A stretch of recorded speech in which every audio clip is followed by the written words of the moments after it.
Halo Sobat Aspek, jumpa lagi dengan saya Rio di Asuransipedia, the true information for you. Oke, topik kali ini ya, saya ingin membahas tentang arti klaim dalam asuransi.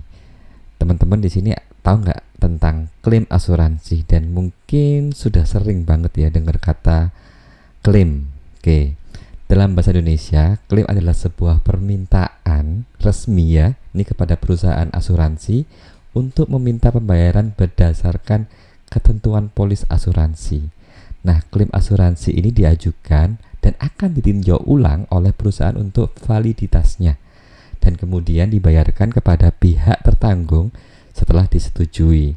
Oke, bagaimana supaya klaim asuransi ini bisa disetujui? Nah, ini saya kumpas tuntas Sobat Aspek.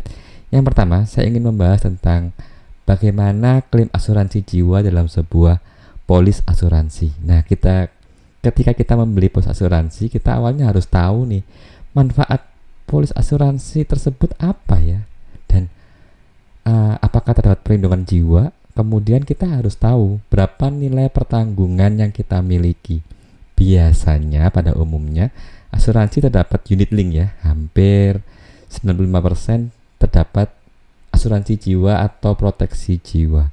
Tinggal utamanya kita harus tahu berapa nilai pertanggungannya. Karena asuransi jiwa ini biasanya disebut sebagai warisan kepada keluarga yang ditinggalkan. Nah, bagaimana supaya klaim asuransi jiwa itu disetujui?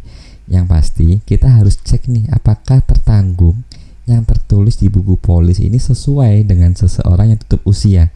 Dan setelah tertanggung tutup usia, biasanya keluarga terdekat mulai nih pengurusan akte kematian, untuk yang lainnya ya. Tapi saran saya nih Sobat Aspek, biasanya perusahaan asuransi ini meminta dulu KTP yang masih ada ya, dan KK untuk dilegalisir terlebih dahulu untuk pengurusan klaim. Jadi saran saya, sebelum pengurusan akte kematian, datangilah perusahaan asuransi untuk dilegalisir KTP-nya dan KK-nya terlebih dahulu.